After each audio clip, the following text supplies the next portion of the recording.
Remember that gentle piano music? It was our invitation to a world of quiet wonder. For millions of Canadian children, the Polka Dot Door was a daily escape, a place where everything felt safe and possible. No matter where you lived, for half an hour, we were all neighbors, sharing in the same gentle adventure. The world outside could be loud and confusing, but inside the Polka Dot Door, things made sense. The show was a constant friend, appearing every weekday, asking only for our attention and offering warmth in return.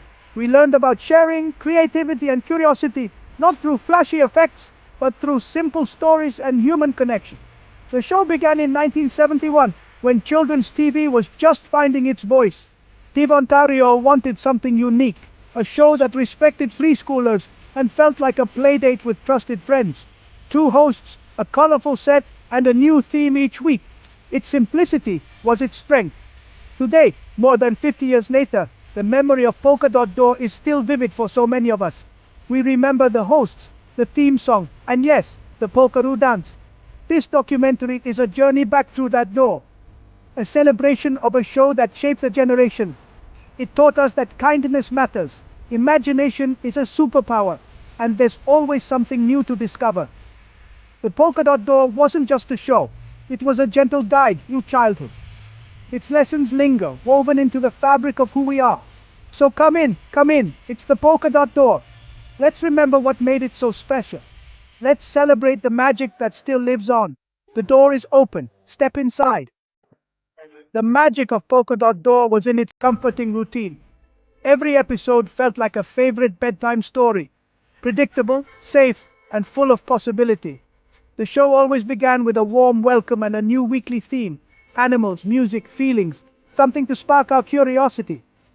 Each day had its own tradition, storytime crafts or imaginative play.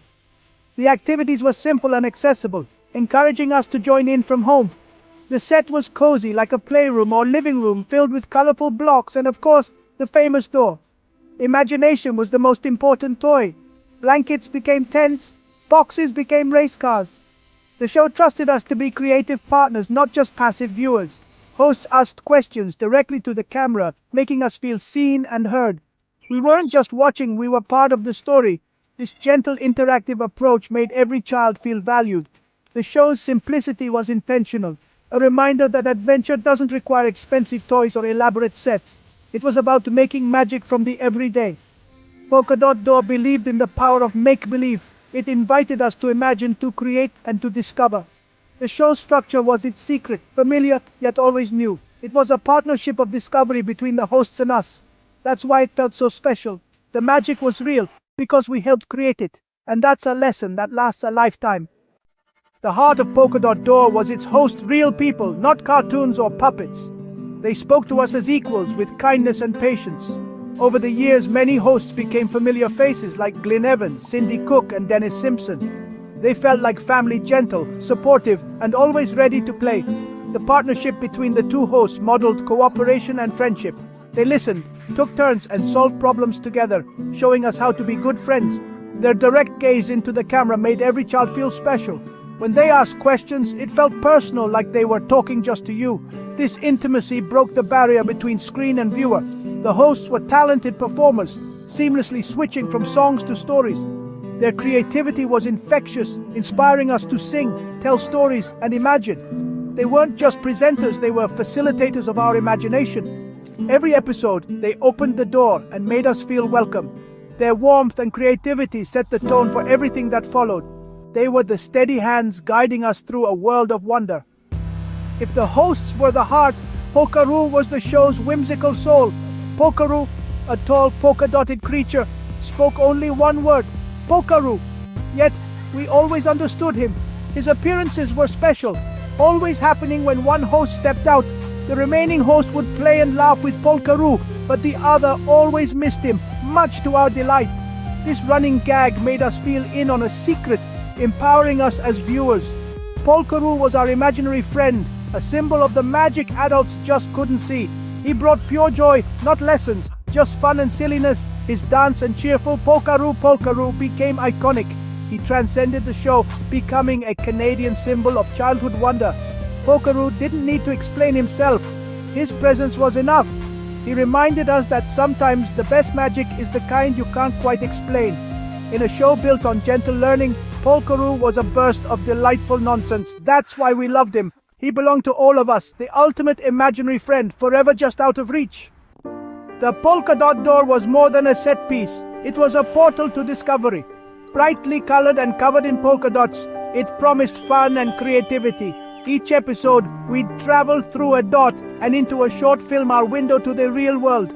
These films took us to farms, factories, bakeries, and more, showing how things worked. There was no narration, just images, sounds, and gentle music. We learned by watching, drawing our own conclusions. It was a lesson in observation and curiosity. These journeys broadened our horizons, connecting city kids to farms and vice versa. The film showed us different people, jobs, and ways of life. The door was a gateway to the world beyond our homes. It taught us to look closer, to wonder, and to explore. The Polka Dot Door wasn't just an entrance, it was an invitation to see the world with new eyes. Every time it opened, there was something new to discover, and that sense of wonder stayed with us. Polka Dot Door's weekly rhythm was comforting and effective. The week began with Discovery Day, introducing a theme, wheels, sharing, or something new. Each day had a purpose. Dress-up day brought costumes and role-play, sparking imagination. Story Day meant picture books brought to life, with hosts using voices and asking us to guess what happened next. Making Something Day was for crafts, simple projects using everyday materials. These activities reinforced the weekly theme and encouraged creativity at home. The structure made each week feel like a complete journey. We learned to follow instructions, solve problems, and take pride in our creations. The show's gentle pace gave us time to think and participate. It was more than entertainment. It was a guide to exploring the world. The rhythm made us feel secure, knowing what to expect. Each week was a new adventure, but always within a familiar, safe framework. That's what made it so memorable. Polka Dot Door was quietly educational, built on early childhood principles. Learning was woven into songs, games, and stories, never feeling like a lesson. The show taught pre-reading and math skills through playful activities. Pointing to words, counting polka dots, sorting blocks, these were our first lessons. Songs and rhymes built language skills, all presented joyfully and pressure-free. Social and emotional learning was at the show's core. The hosts modeled kindness, resilience, and empathy. Mistakes were okay. Creativity was celebrated, not perfection. The show was quiet and slow, giving us space to think and feel. It respected our curiosity and intelligence. The gentle approach stands out even more today. Polka Dot Door trusted children to learn at their own pace. That respect is a huge part of its legacy. Ask any Canadian about Polka Dot Door, and you'll see a knowing smile. The theme song, the dress-up trunk, the crafts, these memories are vivid and shared. We remember shouting, "The Polkaroo is right behind you," and feeling in on the secret. The show created a common language, phrases and images only fellow viewers truly understand. In a vast country, Polka Dot Door was a national playdate connecting us all. These memories are more than nostalgia, they're part of our identity. The show's gentle spirit left a lasting mark. Sharing these stories reconnects us with the simple joys of childhood. What part of the Polka Dot Door world do you carry with you? Today's children's media is fast and loud, but Polka Dot Door's legacy endures. The show proved that quiet, thoughtful programming can be captivating. Its values, kindness, curiosity, creativity are timeless. The show taught us to be good friends and patient listeners, skills for life. Its influence is still seen in Canadian children's TV that values respect and education. Polka Dot Door set a high standard for public broadcasting. It was a gift, made to enrich, not to sell. The door still opens because it represents a cherished kind of childhood. Its spirit lives on in our memories, inviting us to imagine and connect. The Polka Dot Door is always open, inviting us to remember and to dream.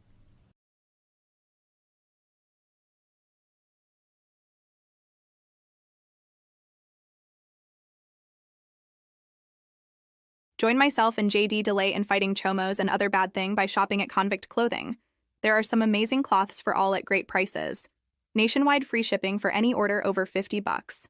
Just use the keyword autograph for a discount. And while you are shopping, also check out my store and perhaps become a member for only 99 cents. Both stores' links are in the description. Back to the video.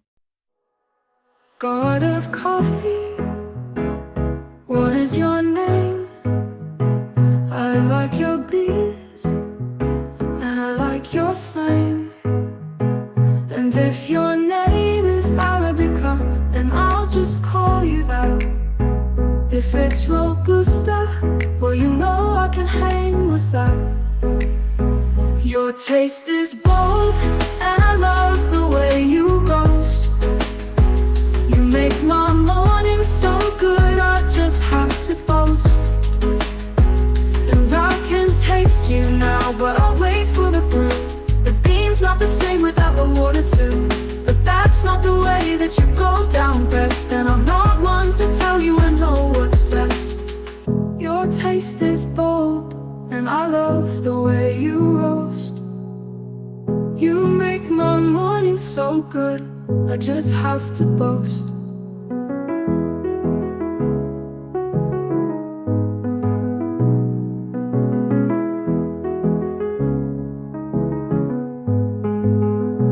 And I can taste you now, but I'll wait for the brew.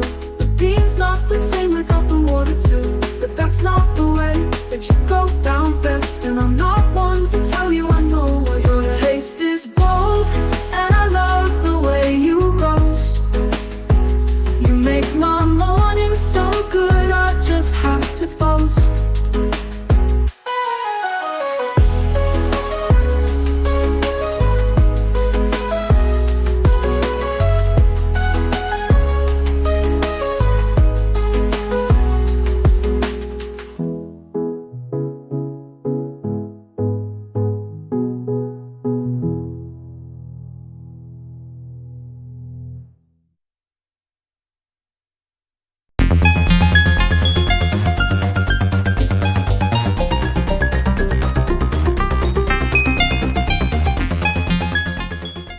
Hello, Autograph Fisherman here, and I have a player profile for you. Today it is Edgar Martinez, designated hitter / third baseman / coach. Born January 2nd, 1963. New York City, New York, U.S. Batted right. Threw right. MLB debut. September 12th, 1987, for the Seattle Mariners. Last MLB appearance. October 3rd, 2004, for the Seattle Mariners. MLB statistics. Batting average .312. Hits 2,247. Home runs 309. Runs batted in 1,261. Teams. As player, Seattle Mariners, 1987 to 2004. As coach, Seattle Mariners, 2015 to 2018, 2024, present. Career highlights and awards. 7 times All-Star, 1992, 1995 to 1997, 2000, 2001, 2003. 5 times Silver Slugger Award, 1992, 1995, 1997, 2001, 2003. Roberto Clemente Award, 2004. 2 times AL Batting Champion, 1992, 1995. AL RBI Leader, 2000. Seattle Mariners number 11 retired. Seattle Mariners Hall of Fame. Member of the National Baseball Hall of Fame. Induction 2019. Vote 85.4%, 10th ballot. Edgar Martinez, born January 2nd, 1963, nicknamed Gar and Poppy, is a Puerto Rican former professional baseball player who is currently the Senior Director of Hitting Strategy Coach for the Seattle Mariners of Major League Baseball. He played in MLB as a designated hitter and third baseman for Seattle from 1987 to 2004. He served as the Mariners hitting coach from 2015 to 2018 and currently in 2024. He has also been a hitting advisor with the Mariners from 2019 through 2024. Martinez grew up in Dorado, Puerto Rico. Not highly regarded as a prospect, he signed with the Mariners as a free agent in 1982 and was given a small signing bonus. He made his major league debut in 1987, but did not establish himself as a full-time player until 1990 at age 27. In the 1995 American League Division Series, he hit the double, which won the series and increased public support for Mariners baseball as they attempted to fund a new stadium. He continued to play until 2004, when injuries forced him to retire. Martinez was a 7-time MLB All-Star, 5-time Silver Slugger, and 2-time batting champion. He is one of 18 MLB players to record a batting average of .300, an on-base percentage of .400, and a slugging percentage of .500 in 5,000 or more plate appearances. The Mariners retired his uniform number 11 and inducted him into the Seattle Mariners Hall of Fame. In 2019, Martinez was elected into the National Baseball Hall of Fame. Early life. Martinez was born in New York City on January 2, 1963, to Jose and Cristina Salgado Martinez, who were from Puerto Rico. His parents divorced when he was 2 years old, and he was taken in by his grandparents, who lived in the barrio of Magueo in Dorado, Puerto Rico. Martinez taught himself how to speak English and how to use computers. When he was 11 years old, his parents reconciled. His brother and sister returned to New York to live with their parents, but Edgar opted to remain in Dorado with his grandparents. Martinez became inspired to play baseball after watching fellow Puerto Rican Roberto Clemente play in the 1971 World Series. He played with his cousin Carmelo Martinez in the backyard of his home. Scouts watched Carmelo with interest, but Edgar did not draw their attention. He attended the Inter-American University of Puerto Rico, studying business administration. He played semi-professional baseball and worked 2 jobs, as a supervisor in a furniture store by day and in a General Electric factory at night. Playing career. Prospect. At the suggestion of the owner of his semi-professional team, Martinez attended a tryout held by the Seattle Mariners of Major League Baseball. Despite nearly missing the tryout after a long night working at the factory and being so tired, he couldn't swing the bat. The Mariners signed him to a contract with a $4,000 signing bonus, a small amount at the time, on December 12, 1982. He initially considered declining the offer, due to the money he was making in Puerto Rico, but Carmelo convinced him to sign. Martinez made his professional debut in minor league baseball with the Bellingham Mariners of the Class A short-season Northwest League in 1983 as a third baseman. He had a .173 batting average, 0 home runs, and only 18 hits. The scout who signed Martinez convinced Hal Keller, the Mariners' general manager, to assign him to the Arizona Instructional League after the season. Keller did not believe Martinez would be able to hit in the major leagues, and initially did not want to assign him to the AIL, which is reserved for the best prospects. Keller included Martinez in the AIL that year, where he batted .340. In 1984, Martinez batted .303 with 15 home runs and 84 walks for the Wausau Timbers of the Class A Midwest League. Martinez played for the Chattanooga Lookouts of the Class AA Southern League and Calgary Cannons of the Class AAA Pacific Coast League in 1985, batting .258 in 111 games for Chattanooga and .353 in 20 games for Calgary. He returned to Chattanooga in 1986 and had a .960 fielding percentage, which led all third basemen. Playing for Calgary in 1987, Martinez had a .327 batting average, 10 home runs, and 31 doubles in 129 games. He led Calgary in batting average, as well as hits, doubles, batting average, on base percentage, games played, and walks. Early career, 1987 to 1989. Martinez made his major league debut on September 12, 1987, as a third baseman, and proceeded to hit .372 over his first 13 career games. However, the Mariners were committed to using Jim Presley as their third baseman. In 1988, Martinez began the season with Calgary, but was called up to the major leagues in early May. He played in 4 games with the Mariners before being returned to Calgary, where he hit .363, the best batting average in the PCL. In September he was called up again, and over 10 games hit .389. In his second MLB season, he hit .281 with a .351 on-base percentage and a .406 slugging percentage over 14 games. The Mariners named Martinez their starting third baseman on their opening day roster in 1989. He struggled and was sent back down to Calgary in May. He hit .345 over 32 games for the Cannons and .240 in 65 games for the Mariners in 1989. After the regular season, Martinez played winter baseball in the Puerto Rican Baseball League. He batted .424 in 43 games, leading the league, and was named co-MVP with Carlos Berga. First seasons and batting title, 1990 to 1992.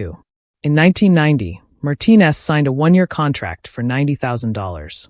Though Presley was no longer a Mariner, Darnell Coles began the season as the Mariners' starting third baseman, with manager Jim LaFave telling the Seattle Times during spring training, "I think Darnell Coles is going to surprise a lot of people. He knows there is no one in the wings, just Edgar Martinez to back him up." However, Coles committed 5 errors in Seattle's first 6 games. LaFave moved Coles to the outfield and began playing Martinez at third base. Over 144 games, Martinez hit .302 and had a .397 on-base percentage, both of which led the team. Martinez signed a 2-year contract worth $850,000 before the 1991 season. In 1991, he won his first MLB Player of the Week award for the week ending July 14th. He finished the 1991 season hitting .307/.405/.452, all career highs.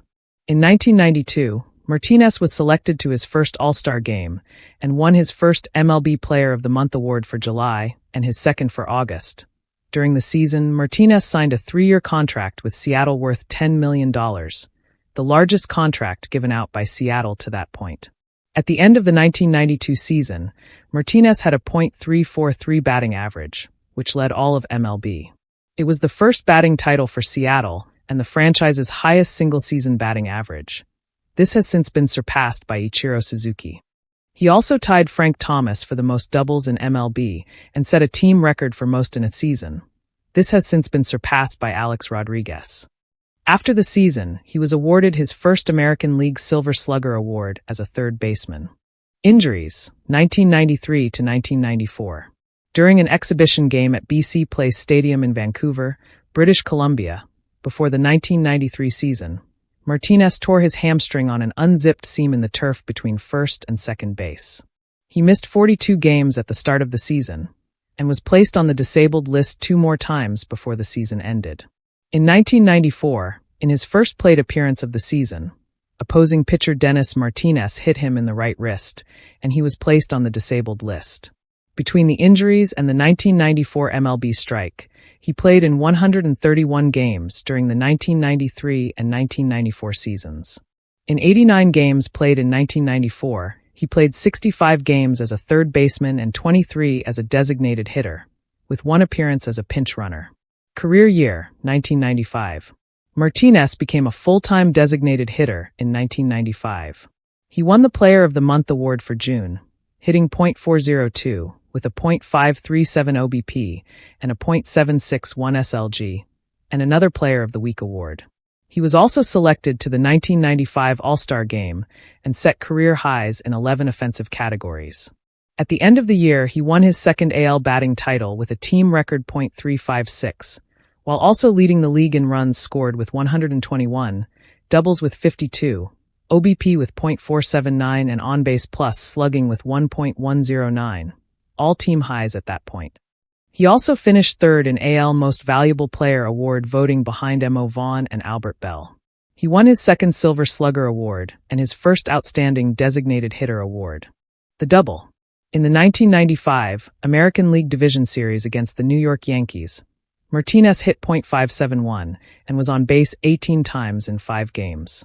In Game 4 of that series, he hit a 3-run home run, then a grand slam home run that broke a 6-6 tie, en route to an 11-8 victory. His 7 runs batted in that game tied a single-game postseason record. The win knotted the best-of-5 series at 2 games apiece and forced Game 5. Down 5-4 in the 11th inning of that decisive game, Martinez hit a 2-run double off Jack McDowell, winning the game for the Mariners 6-5 and series 3-2. The win sent the Mariners to the American League Championship Series for the first time in franchise history, against the Cleveland Indians, a series they would eventually lose in 6 games. A lot of people remember that double when they talk about my career. I'd say, yeah, that would define my career. The double entered baseball lore, referred to as the double by Mariners fans. The Mariners' 1995 postseason run helped build the groundswell of public support that led the Washington state legislature to enact legislation to fund a dedicated baseball stadium in Seattle to replace the Kingdome. Mariners manager Lou Piniella referred to it as the hit, the run, the game, the series, and the season that saved baseball in Seattle. Continued success, 1996 to 2001. In 1996, Martinez batted .327 and was selected for the 1996 MLB All-Star Game. He played one game at third base during the season, during which he collided with John Marzano, breaking 4 ribs and missing 21 games. On August 21, 1996, Martinez recorded his 1,000th career MLB hit. Martinez was selected to the 1997 MLB All-Star Game and won the Silver Slugger Award at the end of the 1997 season. He finished second in the AL with a .330 average. The Mariners made the 1997 ALDS, but lost to the Baltimore Orioles in 4 games. Martinez batted .188 in the series. He won his second Outstanding Designated Hitter award. In 1998, Martinez batted .320 with 29 home runs. He led the AL with a .429 OBP and won his third Outstanding Designated Hitter award. In 1999, Martinez was diagnosed with strabismus, a condition which causes the eyes to not properly align. For Martinez, his right eye would intermittently drift and cause him to lose depth perception. For the 1999 season, he led the AL with a .447 OBP and batted .337. He recorded his 1,500th hit on August 14th. In 2000, Martinez earned his 5th All-Star Game selection. He hit 37 home runs, his single-season best, and led the American League with 145 RBIs. The Mariners reached the postseason, and Martinez batted .364 in the 2000 ALDS, defeating the Chicago White Sox. The Mariners lost to the Yankees in the 2000 American League Championship Series. Martinez finished 6th in AL MVP award balloting and won the Outstanding Designated Hitter award. In 2001, Martinez was again elected to the All-Star Game. He batted .306 with 116 RBIs, his 10th season with a .300 or better batting average, his 7th consecutive, and his 6th season with 100 RBIs. Seattle tied the Major League record set by the 1906 Chicago Cubs with 116 wins on the season. Martinez hit .313 with 2 home runs in the 2001 ALDS as Seattle defeated Cleveland, but he batted .150 in the 2001 ALCS as they lost to the Yankees. He won the Silver Slugger Award and the Outstanding Designated Hitter Award in 2001. Later career, 2002 to 2004. Martinez dealt with leg injuries in 2002, playing in 97 games. He left a game after pulling his hamstring and had surgery to repair a ruptured tendon in his left knee. Though he was batting .301 on September 8th, he entered a slump late in the season and ended the year with a .277 batting average. In 2003, Martinez again dealt with hamstring injuries. He batted .304 in the first half of the season and was named to the 2003 MLB All-Star Game. On May 2nd, Martinez had his 2,000th career hit. He broke a toe when it was hit by a foul ball in September, which limited him until the end of the season. He ended the season with a .294 batting average, 24 home runs, and a .403 OBP. He won his 5th Silver Slugger Award in 2003. In 2004, Martinez struggled with a sore back, leg injuries, and difficulties with his eyesight. The Mariners struggled, falling out of the postseason chase, and the team began to give playing time at designated hitter to Bucky Jacobson. On August 9, 2004, Martinez announced his retirement, effective at the end of the season. Martinez said this about his choice of retiring and career in Seattle. "It is hard, very hard. I feel in my mind and my heart I want to keep playing. But my body is saying something differently, so I feel this is a good decision." Martinez won the Roberto Clemente Award after the 2004 season. Career statistics. In 2055 games over 18 seasons, Martinez posted a .312 batting average, 2247 for 7213, with 1219 runs, 514 doubles, 15 triples, 309 home runs, 1261 RBI, 49 stolen bases, 1283 walks, .418 on-base percentage, and .515 slugging percentage. Defensively, he recorded an overall .952 fielding percentage primarily as a third baseman. In 34 postseason games, he batted .266, 34 for 128, with 16 runs, 7 doubles, 8 home runs, 24 RBI, and 19 walks. Legacy. Edgar Martinez's number 11 was retired by the Seattle Mariners in 2017. Hall of Fame pitcher Mariano Rivera, when asked whether there was anyone he was afraid to face, said that he was never afraid, but I will put it like this. The only guy that I didn't want to face when a tough situation comes was Edgar Martinez. The reason is because I couldn't get him out. Laughs, I couldn't get him out. It didn't matter how I threw the ball. I couldn't get him out. Oh my God, he had more than my number. He had my breakfast, lunch, and dinner. He got everything from me. Versus Rivera, Martinez was able to log a .579 batting average, with 11 hits during 19 at-bats. Hall of Fame pitcher Pedro Martinez, no relation, also named Edgar Martinez as one of the toughest hitters he had to pitch against in his career because Pedro said he was very disciplined at the plate and would foul off pitches that would wipe out anybody else. Martinez was inducted into the Hispanic Heritage Baseball Museum Hall of Fame on September 9, 2003, in a pregame on-field ceremony at Safeco Field. 41 in October 2004, following his retirement, a section of South Atlantic Street, State Route 519, in Seattle adjacent to Safeco Field was renamed Edgar Martinez Drive South. At his retirement ceremony, a portrait featuring his high-stepping batting style, painted by artist Michelle Rushworth, was presented to him by the Mariners. In 2004, MLB renamed the Outstanding Designated Hitter Award in Martinez's honor. In 2005, fans voted Martinez as the third baseman on the Latino Legends team. Since his retirement, the Mariners did not issue Martinez, uniform number 11, to any other player. Under Mariners team policy, he was not eligible to have his uniform number formally retired until 2010, when he became eligible for the National Baseball Hall of Fame for the first time. The Mariners inducted Martinez into the Seattle Mariners Hall of Fame on June 2, 2007, 47, and retired Martinez's number 11 jersey on August 12, 2017. First eligible to be elected into the Hall of Fame in the 2010 Baseball Hall of Fame balloting, and with 75% of the vote required for induction, Martinez received 36.2% of the vote. While some sports writers felt that his batting numbers do not overcome the one-dimensional aspect of his career as a DH, others have compared this to the specialty of closers whose contribution to their team's victories resides on working one inning to preserve an advantage, and the fact that these late-inning relievers are not involved in other facets of the game, such as hitting and base running.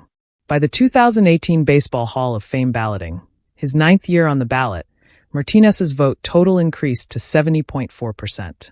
The 2019 ballot, his last chance for election by the Baseball Writers Association of America, elected him to the Hall of Fame, appearing on 85.4% of the ballots cast. He became the second player to enter the Hall of Fame as a Mariner, after Ken Griffey Jr., and the sixth player to be elected in his final year of eligibility, after Red Ruffing, Joe Medwick, Ralph Kiner, Jim Rice, and Tim Raines. He entered the Hall with the aforementioned Rivera, who was elected in his first year of eligibility, along with the late Roy Halladay, first ballot posthumous. A statue of Martinez was installed outside Seattle's T-Mobile Park in 2021. The Complejo Deportivo Edgar Martinez, named after Martinez, was built in Barrio Higuelar in Dorado. Sustaining structural damages as a result of Hurricanes Maria and Irma in 2017, a $700,000 restoration of the sports complex was completed in 2021. The complex hosts school sports competitions and has a baseball field, a track field, a basketball court, and a gym. Coaching career. On June 20, 2015, the Mariners hired Martinez as their hitting coach, reassigning Howard Johnson. The team's offense improved from a .233 batting average and 3.4 runs scored per game in the 68 games coached by Johnson to a .260 average and 4.6 runs per game with Martinez in 94 games. Though Jerry Dipoto, newly hired as general manager, fired Lloyd McClendon as manager after the season, he retained Martinez. Martinez coached the Mariners through to the end of the 2018 season. Out of a desire to spend more time with his family, Martinez moved from hitting coach to a hitting advisor role with the Mariners organization after the 2018 season. Following the firing of Jarrett DeHart on August 22, 2024, the Mariners announced that Martinez would be serving as the team's hitting coach for the remainder of the season. On November 25th, Martinez would be replaced by Kevin Seitzer as the hitting coach, but will remain with the Mariners in overseeing the club's hitting program. Personal life. Martinez met Holly, née Beeler on a blind date. They married in October 1992. They live in Kirkland, Washington, with their 3 children, Alex, Tessa, and Jacqueline. Martinez is one of the founders of Plaza Bank, founded in 2005 as Washington's first Hispanic bank. Martinez and his wife Holly have contributed their time and money to Seattle Children's Hospital, including the Edgar Martinez Endowment for Muscular Dystrophy Research, established by the Mariners in honor of his retirement, and the Children's Hospital annual Wishing Well Night at T-Mobile Park. Martinez has also supported the parent project Muscular Dystrophy, Overlake Hospital, Make-A-Wish Foundation, Wishing Star Foundation, United Way, Esperanza, Page Ahead Children's Literacy Program, Big Brothers Big Sisters, Boys and Girls Clubs of America, and Mariners Care. Because of his contributions, on June 20, 2007, Martinez was inducted into the World Sports Humanitarian Hall of Fame in Boise, Idaho. In 2006, Martinez co-founded Branded Solutions, a corporate merchandise category, with 2 executives from ImageSource. He sold the company to ImageSource in 2010. For the 2013 season, the Mariners worked with Martinez, local chef Ethan Stoll, and bartender Anu Apta to create Edgar's Cantina at T-Mobile Park. So that is another profile video. I hope you enjoys. If you have any thoughts about Edgar Martinez, let me know in the comments. I would love to read them. Remember, like, share, and subscribe. And as always, until next time, keep on collecting. Bye!